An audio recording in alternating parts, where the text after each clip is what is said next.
ایک رات جب میں اپنی ماں کے کمرے میں گیا تو میں نے دیکھا میری ماں قدرتی حلیے میں خود کو خود ہی سکون پہنچا رہی تھی۔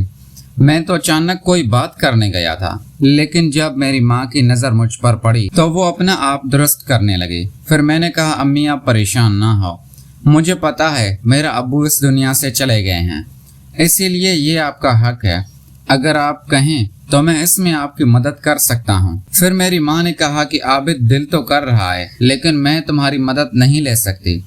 تو میں نے کہا، امی اس میں شرمانے کی کوئی بات نہیں ہے، اور پھر میں اپنی امی کے ساتھ۔ دوستو، میرا نام عابد ہے، میری عمر 25 سال ہے، ہم لاہور میں رہتے ہیں۔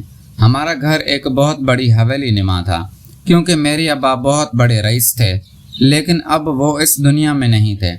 اتنی بڑی حویلی میں میری ماں اور میں اکیلے رہتے تھے، اور باقی صرف ہمارے نوکر۔ میری ماں کی عمر 45 سال ہے، لیکن انہوں نے اپنا اچھے سے خیال رکھا ہوا ہے، اسی لیے وہ اپنی عمر سے بہت چھوٹی نظر آتی ہے۔ ہماری بہت زیادہ زمینیں تھیں جہاں سے سال کا پیسہ آتا تھا، جس سے ہمارے گھر کا گزر بسر چلتا تھا، اور کوئی چھوٹا پیسہ بھی نہیں آتا تھا، کروڑوں میں آتا تھا۔ ہم انہی پیسوں سے اپنا بھی نظام چلاتے، نوکروں کو بھی تنخواہ دیتے، جو بھی زندگی کے معاملات تھے انہی میں ہی حل کرتے ہیں، اور اس کے باوجود بھی کافی موٹی رقم بچ بھی جاتی تھی۔ شروع میں تو مجھے پریشانی نہیں تھی، اور نہ ہی مجھے پتا تھا کہ ہماری زمینیں کہاں کہاں پہ ہیں، اور کہاں کہاں سے پیسہ آتا ہے، کس طرح ہم نے پیسے کا استعمال کرنا ہے۔ لیکن میں اپنے ماں باپ کی اکلوتی اولاد تھا۔ میرا ابا انتقال کر گیا تھا۔ میرے ابا بہت بڑے رئیس تھے، ان کے لاہور میں بہت سارے تعلقات تھے۔ ویسے تو ہمارے رشتہ دار بہت تھے، میرے چاچو والے بھی تھے، میری پھپھو بھی تھی، میری خالہ بھی، لیکن ہم اس حویلی نما گھر میں اکیلے رہتے تھے، اور ہمارے کچھ بھروسے کے ملازمین، اور ان ملازمین کو ہم نے الگ کوارٹر دیا ہوا تھا، وہ بھی اپنی فیملی کے ساتھ رہتے تھے۔ ہمارے گھر میں بچوں کی چہل قدمیاں بھی رہتی تھی۔ ہمارے ملازموں کے بچے، ان کا حویلی کے اندر آنا سختی سے منع تھا، تو اسی لیے ہمیں اکیلے پن سے خوف نہیں آتا تھا۔ جس دن میرے ابا کا انتقال ہوا، مجھے آج بھی وہ دن اچھی طرح یاد ہے۔ میری اماں پھوٹ پھوٹ کر روتی تھی، وہ بار بار بے ہوش ہو جاتی تھی، کیونکہ میری اماں میرے ابا سے بہت محبت کرتی تھی۔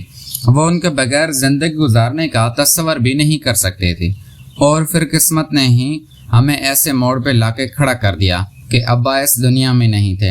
میری اماں ڈپریشن میں چلی گئی۔ 6 مہینے تو وہ اپنے کمرے سے بھی نہیں نکلی، اور اس نے اپنی صحت کا خیال بھی نہیں رکھا۔ شروع کے 6 مہینوں میں میری اماں کو شاید اس چیز کی طلب نہیں ہوتی تھی، کیونکہ اس سے میرے ابا کا غم تھا، لیکن جب وہ دنیا داری میں لوٹ رہی تھی تو وہ ہلکا پھلکا میک اپ بھی کر لیتی تھی، اور ملازموں سے ہنس کر بات بھی کر لیتی تھی، اور میں اپنی والدہ کو دیکھ کے دل میں خوش ہوتا رہتا تھا کہ شکر ہے خدا کا، میری اماں ٹھیک ہو رہی تھی، زندگی اسی طرح چل رہی تھی۔ اور مجھے اب ساری سمجھ آ گئی تھی کہ ہماری زمینیں کہاں کہاں پہ ہیں، ہمارے ملازمین کتنے ہیں، وہ سارا پیسہ اب میرے پاس آتا تھا۔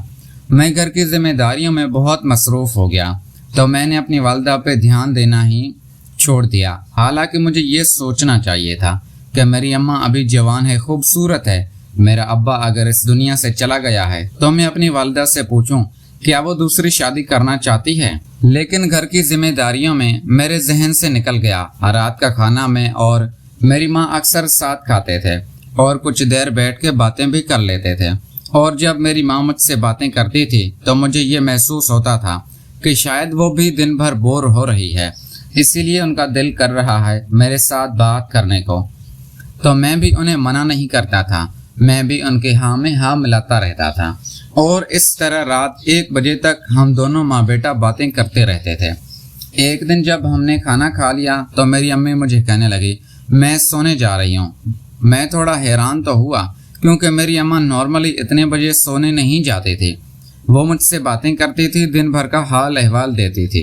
لیکن پھر میں نے سوچا کہ انسان ہے، انسان کی طبیعت کبھی کیسی ہے کبھی کیسی، کیا پتا آج میری والدہ کی طبیعت ٹھیک نہ ہو، تو میں چپ چاپ اپنے کمرے میں جا کے سو گیا۔